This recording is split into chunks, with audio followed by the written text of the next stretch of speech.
Hallo und herzlich willkommen zu einem neuen Video von uns. Wir nehmen euch heute unter anderem mit hierhin ins traumhafte Kapstadt, Südafrika. Aber jetzt erstmal Intro ab. Hi, wir sind Tina und Dirk von Let's Get Otter hier. Eigentlich berichten wir in unseren Videos von unseren Reisen mit dem Campervan. Die letzten 1,5 Jahre sind wir mit unserem Kastenwagen kreuz und quer durch Europa gereist. Davor auf dem Landweg über die alte Seidenstraße von Deutschland über Zentralasien bis nach Thailand gefahren. Ja, wirklich, mit diesem Auto hier. Und jetzt, nach 31 Monaten Vollzeit-Vanlife, lassen wir unseren Camper zum ersten Mal stehen und sind nach Südafrika geflogen. Im letzten Video haben wir euch mitgenommen auf den faszinierenden Tafelberg. Waren überrascht davon, wie weitläufig er doch ist, wurden beim Sonnenuntergang schauen fast weggeweht und haben im Anschluss zu Fuß einige der Highlights von Kapstadts Innenstadt erkundet. Im heutigen Video schauen wir uns Kapstadt endlich aus der Luft an, sind begeistert von einem botanischen Garten, erkunden die traumhafte Westküste vor der Mother City, unternehmen einen Roadtrip über den sehenswerten Chapman's Peak Drive und erleben einen Sonnenuntergang an einer unglaublichen Location. Los geht's!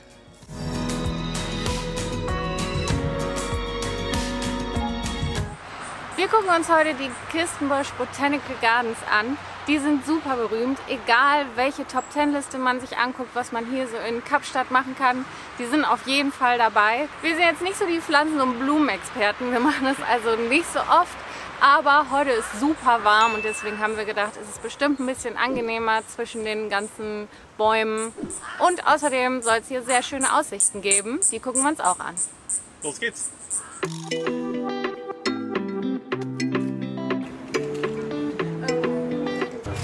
Thank you very much.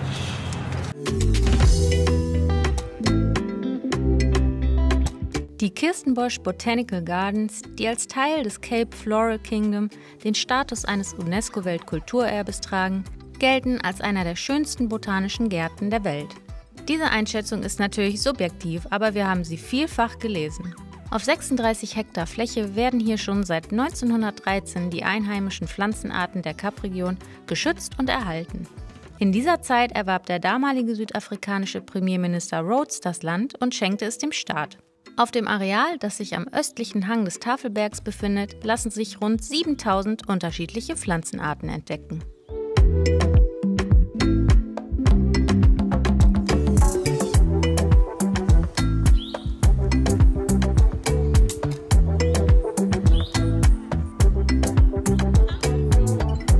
Auf der Bühne finden in den Sommermonaten normalerweise regelmäßig Konzerte statt und dann kann man hier sitzen, Open Air, mit dieser traumhaften Aussicht.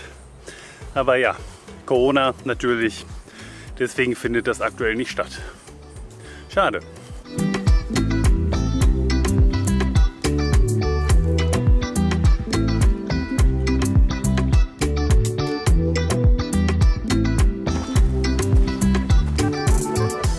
Ja, hier ist direkt merklich kühler. Ja, ne? Ja. Das macht einen riesen Unterschied. Ganz geil, die. Ja. Und keine Mücken. Ja, sowieso noch nicht, oder? Nee, gar nicht.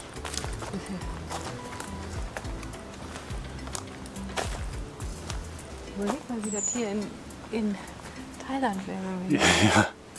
Bin ich schon tot gestochen. Boah, ist nur krass. Na gut, Schweden natürlich, aber... Was, Thailand?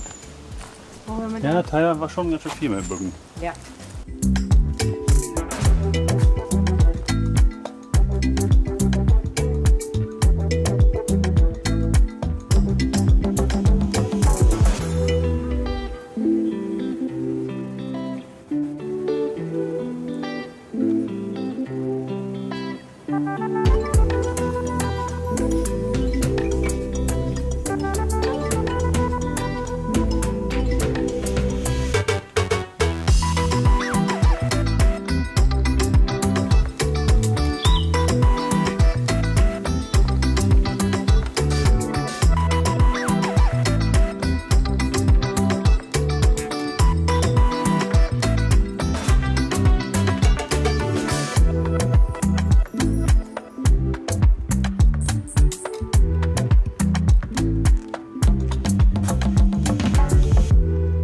Es ist wirklich super schön hier. Also wirklich allein für die Landschaften und die Ausblicke hierher zu kommen, lohnt sich auf alle Fälle, 100%.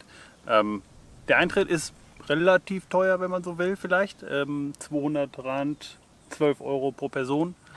Ja, das ist, weiß ich, im Verhältnis zu allen anderen Sachen, die wir bisher gemacht haben.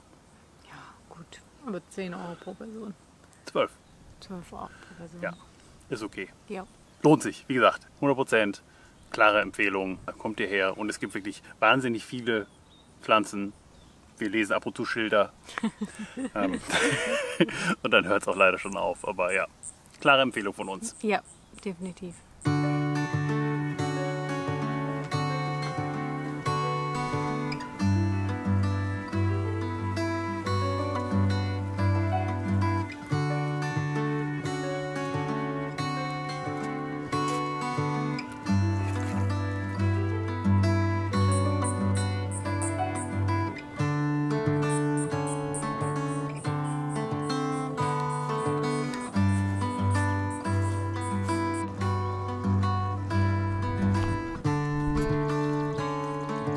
Es ist übrigens wirklich groß hier. Es gibt super viele Wege. Ich glaube, man kann hier gefühlt Stunden rumlaufen und alles erkunden. Und es gibt auch ein paar, hier müssen wir abbiegen, es gibt auch ein paar Wanderwege, die von hier losgehen. Also ja, man kann hier gut Zeit verbringen.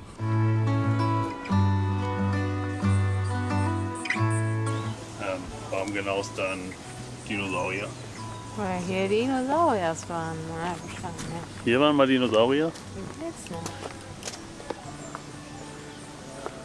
Der hat einen süßen Kopf. Wie ein Ei.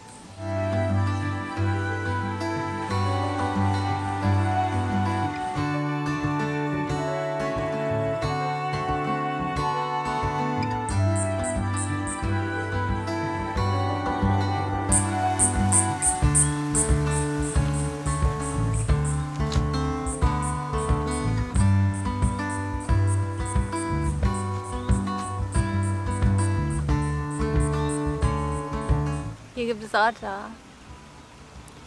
Aber leider können wir sie wahrscheinlich nicht sehen, weil es so wenig sind und sie sich nur selten zeigen. Aber zumindest eine Statue gibt es. Yay!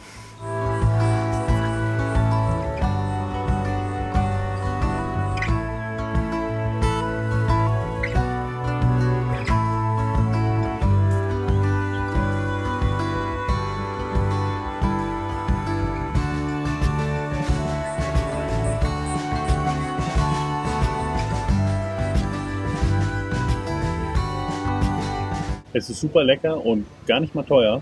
Also auch das Restaurant hier können wir absolut empfehlen. Ja. Wir haben riesige Portionen bekommen, obwohl wir nur so Light Lunch bestellt haben.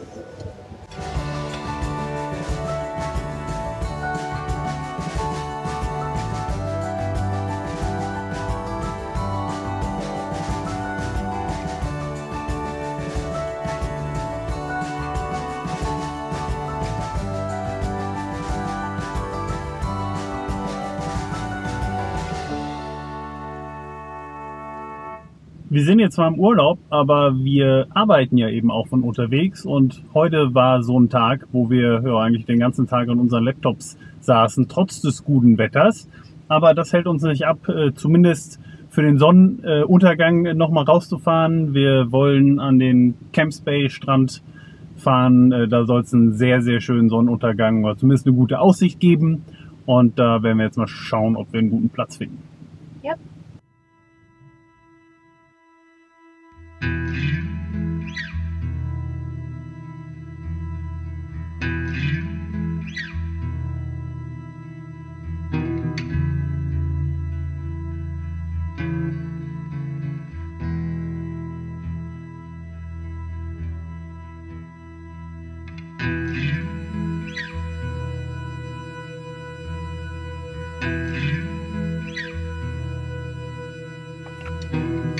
In jedem Fall die richtigen Schuhe angezogen.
dafür ist es easy in den Top 5 der schönsten Aussichten.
Dieser Sonnenuntergang war wirklich phänomenal, einfach magisch, was natürlich vor allem an der Location liegt. Wir verraten euch auch gerne, wo das ist. Der Ort ist nämlich bei Google Maps passenderweise als Sunset Rock markiert. Der liegt oberhalb von Clifton, was wenig überraschend einer der eher fancy Stadtteile von Kapstadt ist. Und von da hat man eben einen überragenden Ausblick runter auf die Küste, auf den Lion's Head, auf die 12 Apostel, auf diese Bergkette an der Küste entlang. Das ist wirklich richtig cool. Wir werden jetzt gleich aufbrechen und genau da nochmal die Drohne in die Luft schicken, jetzt wo es hell ist. Und danach wollen wir ein bisschen die Küste weiter entlang fahren Richtung Süden und ein paar der schönen Strände abklappern und ja, mal schauen, wo wir so landen. Aber bevor wir das machen, noch eine ganz kleine Unterbrechung und ein großes Dankeschön an den Sponsor unseres heutigen Videos,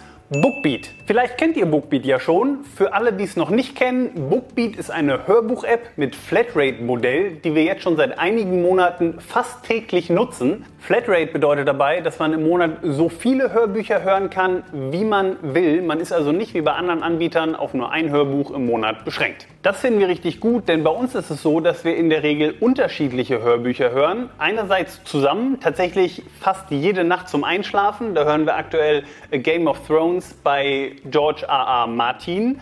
Das haben wir auch auf dem langen Flug hierhin weitergehört und das funktioniert ganz easy, denn wir haben das Buch einfach in der App komplett runtergeladen und waren deswegen nicht auf Internet angewiesen. Ja, und dann haben wir eben beide unsere Bücher, die den jeweils anderen nicht ganz so sehr interessieren und da kommt wieder das Flatrate-Modell ins Spiel, denn damit ist es überhaupt kein Problem, wenn Tina zwischendurch ihre Sachen hört. Zuletzt glaube ich The Storyteller von Dave Grohl oder wenn ich beim The Hobbit weiterhöre, dem Vorgänger der Herr der Ringe Trilogie, den ich übrigens jedem von euch ans Herz legen kann, wenn ihr ein bisschen auf Fantasy steht. Genauso natürlich wie die fantastischen Game of Thrones Bücher A Song of Ice and Fire. Wenn auch ihr Bookbeat mal ausprobieren wollt, gibt es jetzt wieder eine super Aktion. Mit unserem Code OTTER könnt ihr den Hörbuchdienst ganze 60 Tage lang kostenlos nutzen.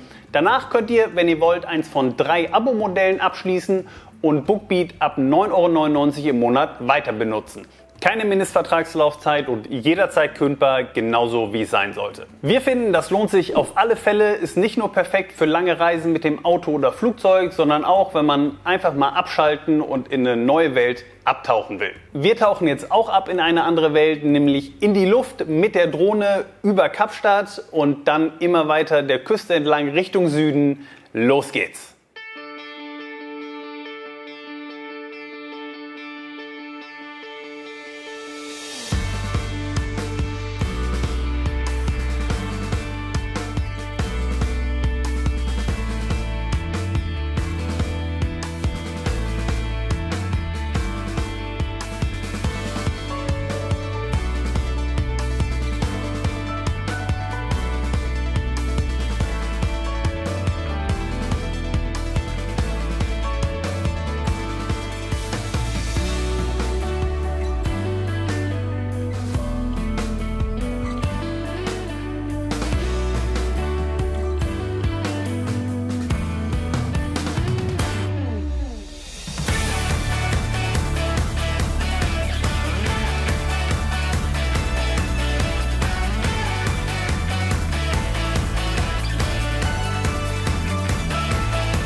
Die Vororte Camps Bay und Clifton gehören zu den teureren Gegenden in Kapstadt und liegen im Westen der Stadt, etwa 15 Minuten vom Stadtzentrum entfernt zwischen Meer und Lion's Head. Hier kann man große Villen mit Infinity Pools bestaunen, an weißen Sandstränden eine Runde schwimmen gehen oder in einer der zahlreichen Restaurants bei gutem Essen den Abend ausklingen lassen. Und, wenn man weiß wo, einen Sonnenuntergang mit einer traumhaften Aussicht genießen.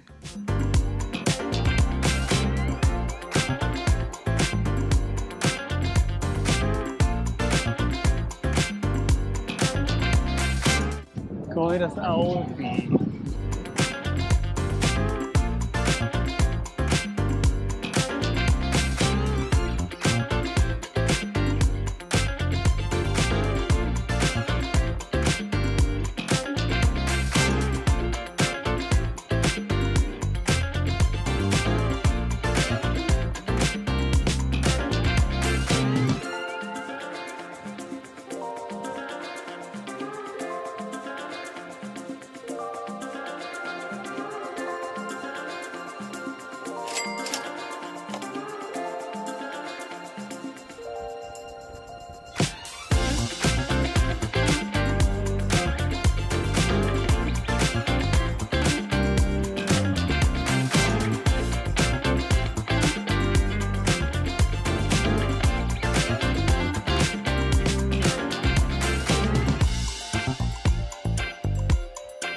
So, das war für uns die Westküste vor Kapstadt. Wirklich richtig schön und wir haben wirklich Glück mit dem Wetter heute.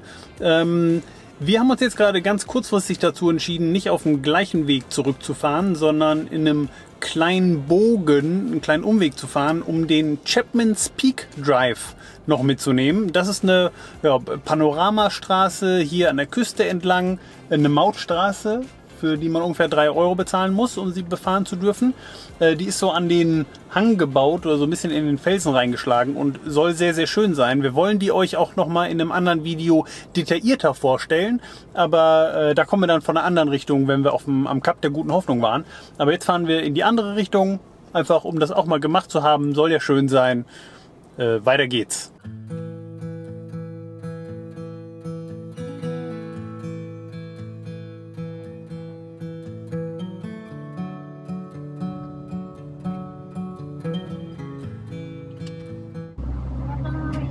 Hi, how are you? Yeah, thank you very much. Bye.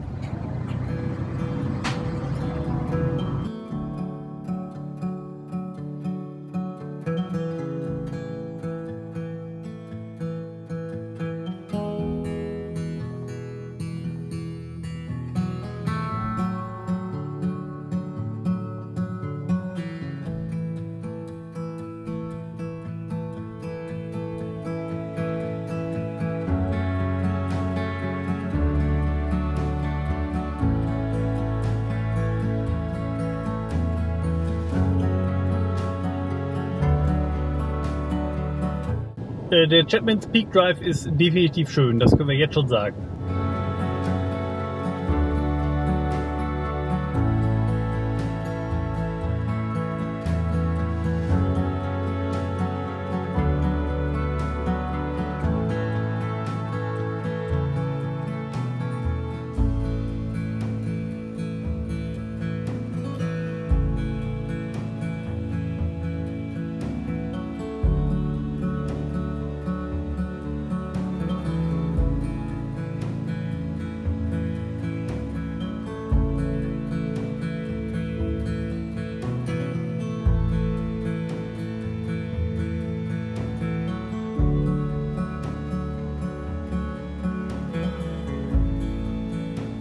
das Umland rund um Kapstadt ist wirklich wahnsinnig schön.